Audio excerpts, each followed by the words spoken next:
Press மீட்ல அறிக்கை விட்டாரு. உடனே அந்த கட்சியில் இருக்கவங்க தகராறு பண்ணிட்டாங்க. ரூபா கிருஷ்ணன், ஜேசிடி பிரபாகர்லாம் தகராறு பண்ணிட்டாங்க.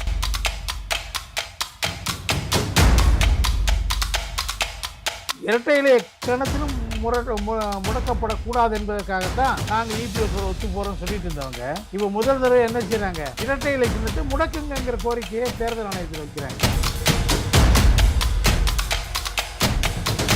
நீங்க விதர்த்தமா வீணா நேரத்தை போக்கிட்டு இருக்கிறீங்க, தொண்டர்களை ஏமாத்திட்டு இருக்கிறீங்க. அவங்களும் ஒரு கட்டத்துக்கு இனிமே ஏமாற மாட்டாங்க. அதிமுக திரும்ப வந்துருங்கிற நப்பாசையில வெயிட் பண்ணாங்க, இவங்களை வெயிட்டிங் லிஸ்ட்ல வச்சாங்க. ஆனா அதிமுக இறுதியா வராதுன்னு இப்ப மேடை ஏத்துறாங்க. தினகரனாவது கட்சி சார்பா நிக்கலாம், அமமுக கட்சி வச்சிருக்காரு, அது கட்சியோ வச்சிருக்காரு. ஆனா ஓபிஎஸ் என்ன செய்ய முடியும்? அட்ட கட்சியும் இல்ல குச்சியும் இல்ல.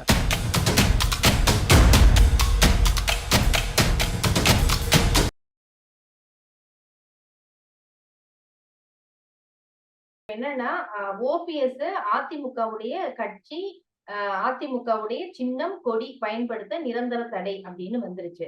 இது ஒரு பக்கம். இனிமே அதிமுக இந்த எலெக்ஷனும் நமக்கு இப்ப நடக்க போகுது. ஒரு குறுகிய காலம் தான் இருக்கு.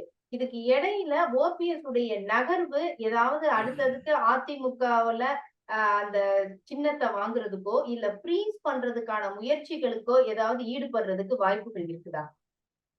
என்ன இருக்குங்க, இட் இஸ் ரிசால்வ்டு.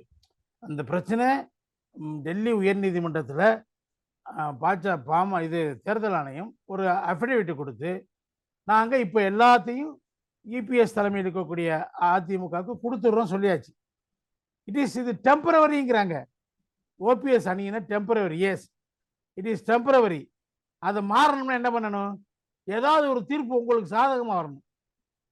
வரலையே, உச்ச நீதிமன்ற தீர்ப்பு பெண்டிங் இருந்துச்சு. பெண்டிங் சுப்ரீம் கோர்ட் ஆர்டர் சொன்னாங்க. யாரு? தேர்தல் ஆணையம். சுப்ரீம் கோர்ட் அவங்களுக்கு ஆதரவாக கொடுத்த பிறகு பெண்டிங் சிவில் கேஸ், அது எத்தனை வருஷம் ஆக போகுது? அது உங்களுக்கு சாதகம் எங்க வரப்போகுது? அதனால இது ஏதோ சும்மா இது தற்காலிக ஆர்டர் சொல்லிட்டே இருக்கிறாங்க. தற்காலிக ஆர்டர் இந்த சென்ஸ் இப்ப இருக்கிற நிலைமையில ஸ்டேட்டஸ்கோ என்ன அவங்களுக்கு தான், உங்களுக்கு கிடையாது. அது உறுதியாகி போச்சு. இது ஏதாவது தீர்ப்புகளில் மாற்றம் வரணும். அப்போ அந்த கேஸ் உயர்நீதிமன்றத்தில் இருக்கிற சிவில் கேஸ் எப்போ தீர்ப்பு வர்றது?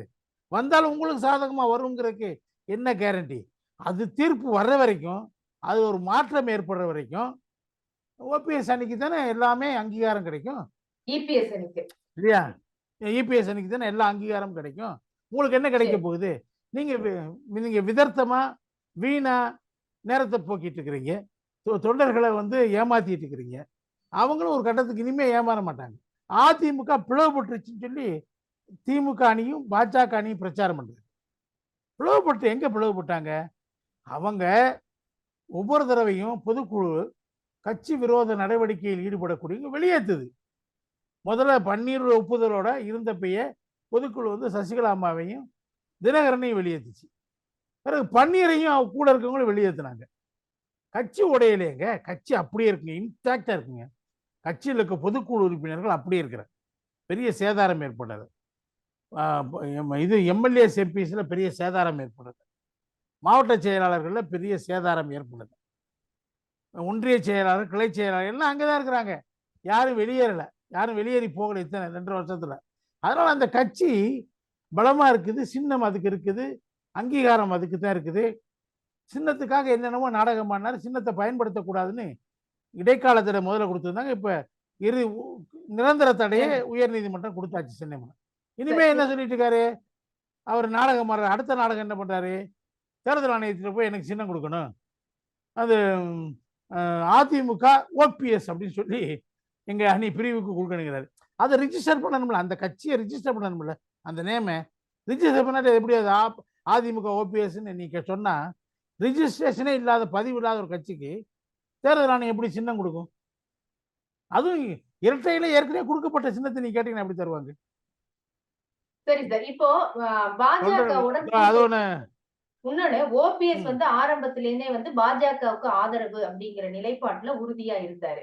ஆனா அதற்கு பிறகு மற்ற கட்சிகள்லாம் பாஜக கூட்டணியில வரும்போது ஓபிஎஸ் மேடை ஏறல, அவங்களுடைய நிலைப்பாடு என்னன்னு தெரியல அப்படிங்கிறது ஒரு கேள்விக்குறியாவே இருந்தது. அப்ப இந்த சின்னம் நமக்கு கிடைச்சிராதா அப்படிங்கிற ஒரு எண்ணத்துல கூட ஓபிஎஸ் வெயிட் பண்ணிருக்கலாம். ஆனா இந்த இடத்துல பாஜகவுடைய விளையாட்டு, அரசியல் விளையாட்டு, காய் நகர்த்து அப்படிங்கிறது என்ன இருக்கு சார்? இன்னைக்கு உங்கள மேடை ஏத்திருக்காங்க. அப்போ வெயிட் பண்ண வச்சு எதுவும் இல்ல அப்படிங்கிற பட்சத்துல மேடை ஏற வைக்கிறாங்களா? ஓபிஎஸ்ஸ எப்படி தன் வசம் இழுக்கிறதுக்கான முயற்சிகள் எப்படி இருக்கு? இவர் தேர்தல்ல அடுத்து போட்டியிடுவாரா? ஏங்க இது ஓபிஎஸ் பாஜக இழுக்க வேண்டிய அவசியமே இல்லை. அவர் போறதுக்கு ரெடியா இருக்காரு. மூட்டை முடிச்சோட கட்டி ரெடியா இருக்காரு.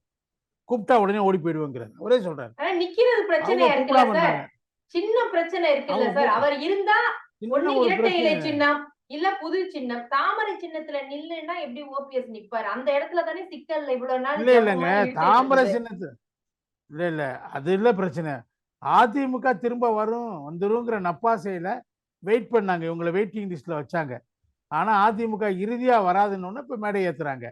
சின்னம் பிரச்சனையில என்ன வருதுன்னா, ஓபிஎஸ் சின்னத்தை இதுல இருக்கிறதுக்கு ஆல்மோஸ்ட் ஒரு பையன் என்ன சொல்லிட்டாரு, நான் தேனி நாடாளுமன்ற தொகுதியில தாமரை சின்னத்தில் நிற்க போயின்னு அறிக்கையை விட்டார். பிரஸ் மீட்ல அறிக்கையை விட்டாரு. உடனே அந்த கட்சியில் இருக்கவங்க தகராறு பண்ணிட்டாங்க. கூப்பா கிருஷ்ணனு, ஜேசிடி பிரபாகரனா தகராறு பண்ணிட்டாங்க. எப்படி நம்ம திராவிட கட்சி அந்த இந்துத்துவா சின்னத்தில் நிற்கிறது, அதை நம்ம ஏற்றுக்கொள்ளவே முடியாதுன்னு சொல்லி தகராறு பண்ண பிறகு ஓபிஎஸும் ஏற்கனவே ஏற்றுக்கொண்டதாக தான் தகவல் வந்துச்சு தாமிர சின்னத்தில் நிற்கிறதுக்கு. இப்போ அவர் என்ன நிலையப்படுத்திருக்காரு, நாங்கள் இரட்டை இலை சின்னத்தை கேட்குறோம், கொடுக்கலன்னா பொது சின்னத்தில் நாங்கள் நிற்போம், தாமரையில் நிற்க மாட்டோம்னு ஒரு ஸ்டாண்ட் எடுத்திருக்காங்க. அதை பாஜக அந்த அளவுக்கு அதை ரசிக்கும்னு தெரியல. அந்த பொது சின்னத்தில் நிற்கும் போது இபிஎஸ் பொது சின்னத்தில் நிற்கணும், அவருக்கு நீங்க இரட்டை இலை முடக்கணும்னு சொல்றாரு. இதனால் என்ன சொல்லிட்டு இருக்காங்க, இரட்டை இலை கணத்திலும் முடக்கப்படக்கூடாது என்பதற்காகத்தான் நாங்க இபிஎஸோட ஒத்து போறோம் சொல்லிட்டு இருந்தவங்க இப்ப முதல் தடவை என்ன செய்யறாங்க, இரட்டை இலை சின்னத்தை முடக்குங்கிற கோரிக்கையை தேர்தல் ஆணையத்தில் வைக்கிறாங்க. தேர்தல் ஆணையம் எப்படி முடக்க முடியும்? நீங்க இது தேர்தல் அறிவிப்பு ஷெட்யூல் அறிவிப்பு வந்த உடனேயே ஸ்டேட்டஸ் கோ மெயின்டைன் பண்ணணும். இன்னைக்கு ஸ்டேட்டஸ் கோ அவருக்கு தான், இபிஎஸ்க்கு தான் எல்லாமே இருக்குது. அதை மாத்துறதுக்கு என்ன வாய்ப்பு இருக்குது? அவங்க கொடுத்த டெக்ளரேஷனை மாற்ற முடியுமா? டெல்லி உயர்நீதிமன்றத்தில் எலெக்ஷன் கமிஷன் கொடுத்த, தேர்தல் ஆணையம் கொடுத்த டெக்ளரேஷனை மாற்ற முடியுமா? நாங்கள் இப்போதைக்கு இபிஎஸ்க்கு தான் கொடுக்குறோம் சொல்லி எங்க எல்லா பிளவுன்னு கூட வச்சா கூட பிளவே கிடையாது, இது பிளவு ஸ்பில்ட்டுன்னு கூட வச்சுக்கோங்க. ஸ்பில்ட்டுனா கூட சட்டம் என்ன சொல்லுது, 10th ஷெட்யூல் என்ன சொல்லுது, 10th ஷெட்யூலில் தான் கட்சி தாவல் தடை சட்டம் இதெல்லாம் வருது. சிம்பிள் ஆக்ட் என்ன சொல்லுது, 1968 சிம்பிள் ஆக்ட் என்ன சொல்லுது, இதெல்லாம் என்ன சொல்லுதுன்னா, நீங்க எந்த கட்சியில அதிகமான எம்எல்ஏக்கள் இருக்கிறாங்களோ, எந்த கட்சியில் அதிகமான எம்பிக்கள் இருக்காங்களோ பார்ப்பாங்க. அடுத்து எந்த கட்சியில மாவட்ட செயலாளர் அதிகமா இருக்கான்னு பார்ப்பாங்க. அதுவும் ஒரே மாதிரி இருந்தால் அடுத்து என்ன செய்வாங்க, பொதுக்குழு உறுப்பினர்கள் எந்த கட்சியில் அதிகமா இருக்கான்னு பார்ப்பாங்க. இந்த எல்லா பாராமீட்டர்ஸும் பார்த்து தான் யார் அதிகமான ஆட்களை வச்சிருக்காங்களோ அவங்களுக்கு தான் நீங்க சின்னத்தை கொடுக்கணும் இல்லையா? அவங்களுக்கு தானே கொடுக்க முடியும். அப்படித்தானே ஏக்நாத் சிண்டே கொடுத்தீங்க நீங்க மகாராஷ்டிரால தேர்தல் ஆணையம். அதே பிரின்சிபல் தானே உச்ச நீதிமன்றம் 2 முறை 1க்கு 2 தீர்ப்புகள்ல இதைத்தான் நீங்க ஃபாலோ பண்ணணும்னு சொல்லியிருக்காங்க. அது எப்படி நீங்க மீற முடியும்? மீறினா இபிஎஸ் தரப்புல கோர்ட்டுக்கு போவாங்க. நீதிமன்றம் திரும்பவும் சொல்லும்ல, நீங்க மாற்றக்கூடாது, இந்த இந்த விதிப்படி தான் நடக்கணும்னு சொல்லுவாங்கல்ல இல்லையா? அப்ப வேற என்ன செய்ய முடியும்? ஆட்டோமேட்டிக்கா அதுல மாற்றம் வர்றதுக்கு வாய்ப்பே கிடையாது. சரி, இப்ப தேர்தல் அப்படின்னு வரும்போது ஓபிஎஸ்க்கு முன்னா இருக்கக்கூடிய வாய்ப்புகள் என்னென்ன? அவர் பாஜகனுடைய தாமரை சின்னத்தில் நிக்கணும், இல்லாட்டி பொது சின்னம் கேட்டு நிக்கணும். 3 சின்னத்தை இவர் கேட்கணும், அதுல ஏதாவது ஒரு சின்னத்தை கொடுப்பாங்க, அதுல நிக்கணும். அதே மாதிரி தினகரனுக்கு அதே தான் எல்லாமே. இவங்க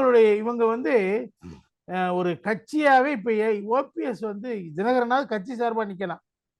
அமமுக கட்சி வச்சிருக்காரு, அது குச்சியோ கட்சியோ ஒன்று வச்சிருக்காரு. ஆனா ஓபிஎஸ் என்ன செய்ய முடியும்? அவர்கிட்ட கட்சியும் இல்லை குச்சியும் இல்லை. அவர் என்ன எப்படி நிக்கணும்? சுயேட்சை வேட்பாளர் தான் அவங்க ஆளுக்கு நிக்கணும், சுயேட்சை வேட்பாளர்களாக தான் நிக்கணும். இதான் நிலைமை. இதை அவர் ஜீரணிச்சிக்க அவரால் முடியல. அதனால பொய்யும் பெறட்டும் இதை தெரிஞ்சு போச்சுன்னா நம்மள விட்டு இருக்கக்கூடிய 10-15 தொண்டர் கூட ஓடி போயிடுவான். அவனை தக்க வைக்கிறக்கா போய் சொல்லிட்டு இருக்காரு, நாடகம் ஆடிட்டு இருக்காரு. தேர்தல் ஆணையத்துக்கு போனேன், உயர்நீதிமன்றத்துக்கு போனேன் அப்படின்னு நாடகம் ஆடிட்டு புகழேந்தி வச்சு உயர்நீதிமன்றத்துக்கு போனாங்க. தேர்தல் ஆணையத்துக்கு போன்னு சொல்லி அவங்க ரிஜெக்ட் பண்ணி இவரை அனுப்பிச்சு விட்டாங்க. ரொம்ப நன்றி உங்களுடைய கருத்துக்களுக்கு. நன்றிம்மா. ஹாய் வியூவர்ஸ், மசாலா விஷன் சேனலை மறக்காம சப்ஸ்கிரைப் பண்ணுங்க.